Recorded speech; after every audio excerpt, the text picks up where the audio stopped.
Hello everybody, welcome back to the channel. My name is Repeat Ron, and today we're going to be doing some updated builds for the Drak-25 Plasma Carbine. It's been a little while since we talked about the Drak, and I have changed some of the builds, but more importantly, we now have some footage of some of these overclocks in action. So I'm going to be going over two builds that I use with the Drak without overclocks, and then I'm going to be going over all the overclocks and the builds that I use for them. First up will be a general purpose build. The second one will be more for a damaging build.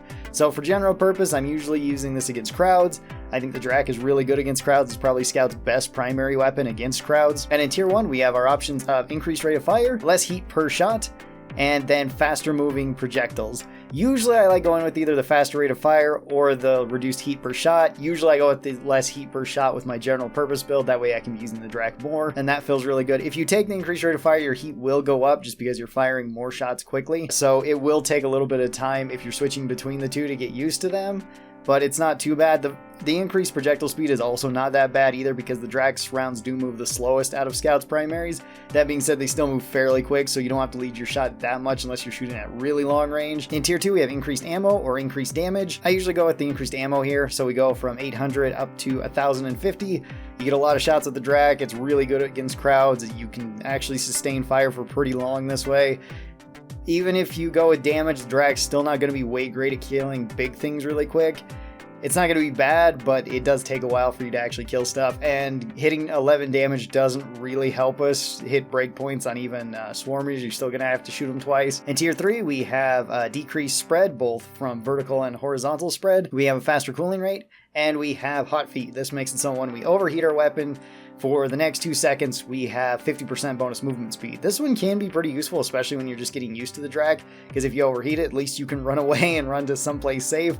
But usually I would go with the Gen 2 cooling, cool down my gun a little bit quick, and make it so I don't have to worry about the overheat feature on the gun. This just helps me keep it under control. In tier 4, we have the overcharged PCF. This makes it so every bullet has a 15% chance of inflicting electricity on enemies. This will deal damage to them over time, which is very useful. We have Plasma Splash. This exchanges 5 of our direct damage for 5 area damage. So we hit an AoE. That one can be pretty useful against crowds. And then we have armor breaking, pretty useful too. Usually I go with the overcharged PCF for my general purpose build. The added electricity is just really nice, especially if you're using the Zukov submachine guns that can get a buff from this. And then in tier 5, we have manual heat dump. This lets you manually heat dump the gun, so you can ditch all of the heat. This will make it so the gun overheats, but it comes back quicker. Pretty nice. And then we have the thermal feedback loop. This makes it so when we hit 50% of our heat meter, then we will start shooting faster for the other 50%. Usually I go with this one. I like the increased rate of fire with it. It feels really nice. And this is my general purpose build that I use on the majority of missions. If I am taking this on like an elimination mission, sometimes I'll go with extra damage. And for that build, I will usually switch some of these out. So in tier 1, I usually go with the high volume plasma feed to give us a little bit higher rate of fire. I'll go with the increased particle density to give us more damage. In tier 3, all of these are great. I still usually go with the Gen 2 cooling because I like the faster cooling rate on it. In tier 4, I usually go with the armor breaking. Just helps me deal with certain enemies a little bit faster, especially with like guards and Praetorians if I need to hit them in the face. And then I'll once again usually go with thermal exhaust feedback. Sometimes I'll go with manual heat dump if I do have hot feet.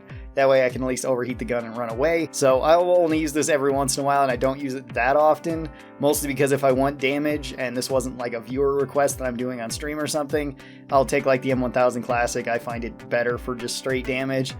Even the GK2 might be better for just dealing with larger enemies quicker. Now let's talk about the overclock. So our first overclock is impact deflection, and this is an amazing overclock. It's probably one of my favorites. This makes it so all of our rounds can bounce once.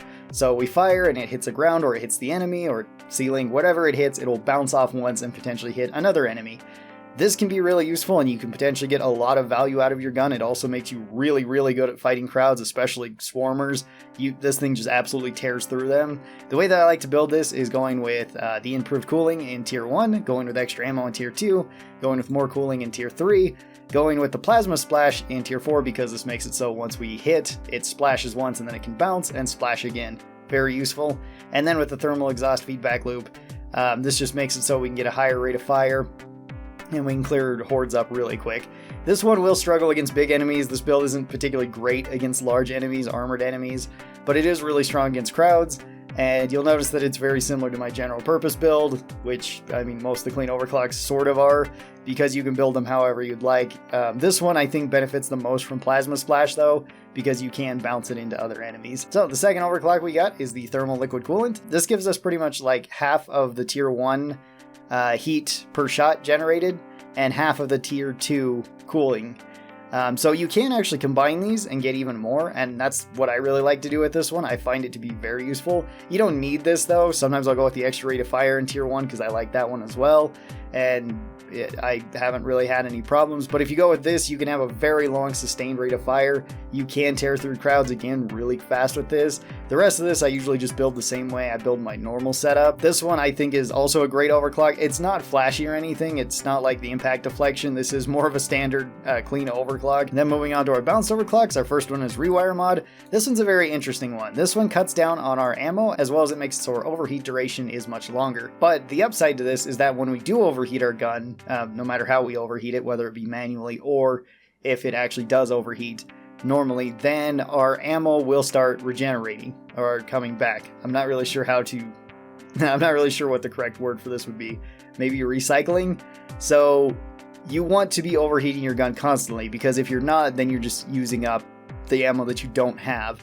However, if you are constantly overheating this, you can have a gun that lasts for a very long time. It actually takes a very long time for you to completely run out of ammo with this particular mod, which is very interesting. However, you do have a lot of downtime, so you're going to be switching to your secondary fairly often. This can be sort of an issue or become more of a problem on hold the point missions, so on salvage missions and on escort missions. This one I find to be not way great. On every other mission, like egg hunts, mining missions, even on like elimination missions, I find Rewire Mod to be pretty useful. Whenever you can move away from an area and you don't have to hold an area or hold down an objective, then Rewire Mod can really shine because you will be getting a whole lot of value out of it. The way that I usually build this is going with increased rate of fire in tier 1, because we're already trying to heat our gun up so that we can either manually heat dump it or just completely overheat it. So higher rate of fire makes sense here. In tier 2, I go with the larger battery. I still like having the extra bullets with this one. You don't necessarily need it. You can still get a lot of value out of this, but this makes it so it takes you a very, very long time to run out of ammo totally with your Rewire Mod. In tier 3, I take hot feet. We're going to be overheating the gun. We might as well move fast while our gun is overheating. And it's kind of nice to switch to our shotgun or to our submachine guns when we have bonus movement speed. Tier 4, I go with the overcharged PCF. I find electrocuting enemies to be pretty useful. Adds a little bit more value to the gun. You could go with any of these though. Plasma Splash is pretty good if you want to deal with crowds a little bit better, and the armor breaking is great if you want to deal with larger enemies. And then of course in tier 5 I go with manual heat dump. This is so that we can manually heat dump the weapon. That way if we're only killing an enemy or two, we just have to get our meter to the yellow. Then we press that and overheat it, and we will get some of our ammo back. Pretty straightforward build here, and it's actually the exact same build that I use for our second balanced overclock, which is aggressive venting. So what this one does is it cuts down on our overheat duration by quite a lot. Downsides to this is that our cooling rate is much worse, which isn't really a downside for this particular overclock because you want to be constantly overheating your gun. But we do lose out on total ammo. Now, even though we lose out on total ammo, it's not as much as Rewire Mod, and this particular overclock is also very ammo efficient. It takes a very long time, at least for me, to run out of ammo with the aggressive venting, and I think this one might be potentially even better than impact deflection for crowds. So what this does is once you have overheated your gun, you will deal fire damage to all enemies around you as well as fear all enemies around you. This is within a 5-meter circle around you, so it's very short. But once you do overheat this, there's a good chance that enemies aren't going to be focusing you because they will be feared from this effect, as well as caught on fire, at least if they are smaller enemies. If they're larger enemies, you might have to do this 2 or 3 times to actually ignite them on fire. So since we are trying to overheat this, it does kind of make sense to go with higher rate of fire in tier 1. In tier 2, we have extra ammo. That'll just make up for the ammo that we lost. In tier 3, Hot Feet is fantastic for this because you just shoot it, overheat it, and then by the time that it's come off and you're started shooting again, you still have the movement speed buff for a slight amount of time after that, simply because our overheat duration is so short. Pretty much what I like to do with this one is just get the meter to about the yellow or into the red, and then use the manual heat dump to burn everything around me. Yeah, originally I really hated aggressive venting. I thought it was a pretty weak overclock, but now it's definitely one of my favorites for the Drak, and it's one that I run all the time. So this is the build that I love to run with it, and it's really strong if you combine it with like the Zukovs, where you're already electrocuting enemies and burning enemies, and you can deal even more damage to electrified enemies. Then moving on to our unstable overclocks, our first one is Overtuned Particle Accelerator. This gives us 8 more damage, cuts down on our ammo, makes it so each of our shots generate a lot more heat, and gives us a lot more base spread. Now you can take the tier 3 for cutting down the spread, however your spread is still quite high, and this only cuts down on 70% of the spread. Whereas with this, we're getting 400% horizontal spread and 130% vertical spread. So the horizontal spread is still pretty awful. The vertical spread isn't as bad then, but I don't particularly like going with this. The way that I usually build this is going with increased cooling in tier 1. This just makes it so I'm not overheating the gun as much. In tier 2, going with larger battery, I like the extra ammo. You could go with the extra damage. Extra damage is pretty nice on this too, because then you go up to 19 damage, which is quite a lot for this particular weapon, and it lets you kill big things really fast. 17 damage is still pretty nice, and I'm okay with that with the extra battery. Tier 3, I go with the Gen 2 cooling so that we can cool down the gun quicker. In Tier 4, this one is really your choice and what you want out of the gun. Because in Tier 4, we have the electrifying rounds, which will give you more damage over time and slow down enemies thanks to the electricity. However, you are less accurate, so you're definitely going to be wanting to use this at closer ranges than you normally would. Our second option is the Plasma Splash. This cuts down on our direct damage, but gives us splash damage. This still makes it really good for single target damage, but makes it even better against hordes. You can shred through hordes at very close range very fast with this one. So that can be an option too, and I know a lot of people really like it. Or you could go with the armor breaking if you want the most single target damage. That's usually what I build for this one, but any of these are great and you can pick whichever one you would like. And then in tier 5, I usually go with the thermal feedback loop. Even though neither of these are way great with the Overtuned Particle Accelerator, I find this one to be a little bit better because we do get our rate of fire up, and it can be handy in a pinch to kill something large like an oppressor or a Praetorian. Our second unstable overclock is the shield battery booster. So what shield battery booster does is it increases our rate of fire, increases our battery capacity, but it gives us more heat per shot, a slower cooling rate, and twice the overheat duration that we normally do. That's just the base version of the weapon. It does that no matter what mission type or what other statuses are going on. Because the other half of this overclock is that when your shields are up, you get 5.5 more direct damage, which is quite a bit for this gun. And you get double the projectile velocity, which is also very useful for this. But it also makes it so when you overheat your weapon, your shield breaks. You also don't get that damage bonus or the projectile bonus when your shield is less than 100. So you have to keep your shield up constantly. And that can be an issue. It's mainly the reason why I don't run this particular overclock all that often. It's not because it's a bad overclock, it's just it's not my type of overclock. It also makes it somewhat difficult to use this particular overclock in certain biomes, because in the fungus bug you can take damage from the mushrooms, which is kind of annoying. So even if you're dodging bugs, you could still potentially take this and then you won't be getting your damage buff. Magma Core is pretty awful for this one just because it's not very hard for you to constantly be taking chip damage in Magma Core. Same kind of goes with the Hollow Bow. There's a lot of thorns around there. You might just step on a thorn and damage yourself, and that can be rather annoying. On any of the other biomes, assuming that there's not Shield Disruption, because Shield Disruption, there's no reason to take this one whatsoever, but assuming that there's not that, any of the other biomes are pretty good for this one. And the way that I usually build this is going with the increased cooling in tier 1. I don't really like that extra heat per shot because I don't want to overheat this by accident and break my shield. Now, if your shield's already broken, overheating this isn't going to matter.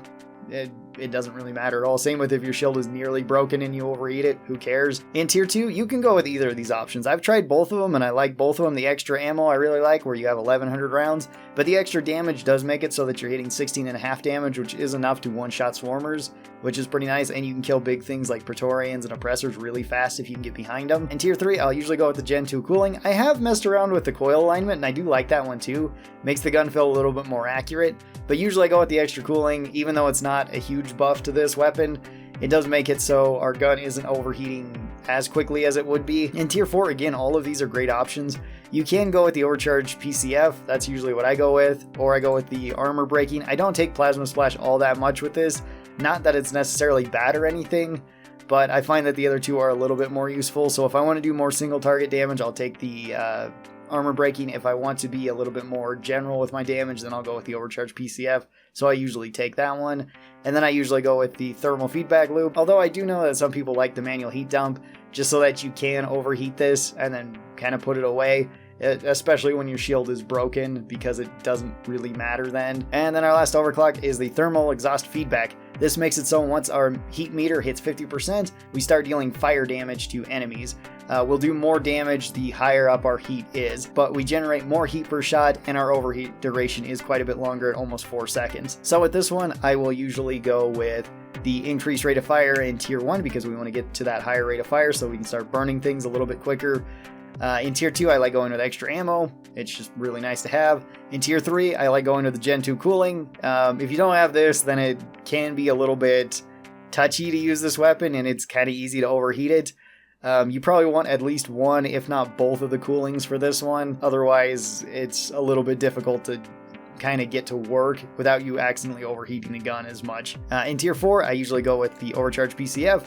Again, I like dealing lightning damage to enemies, but really any of these are great. It's your choice. And then in tier 5, I go with the thermal feedback loop. This gives us even more damage, and we can light things on fire a little bit quicker. You do have to get really used to this though, because you can overheat your weapon really quick. I don't find that the manual heat dump is way great with this one either, because our overheat duration is extended, so it's still going to take a little while for our gun to come back up. So these are all the ways that I build the Drak Plasma Carbine with all of its overclocks. Tell me your thoughts down below. Hopefully this kind of helped you out. Thanks again for watching this. I really do appreciate it. And special thanks to the supporters of this channel. These are my members over here on YouTube and my patrons over on Patreon. They get early access to videos like this, and if you'd like to be a part of it, you can.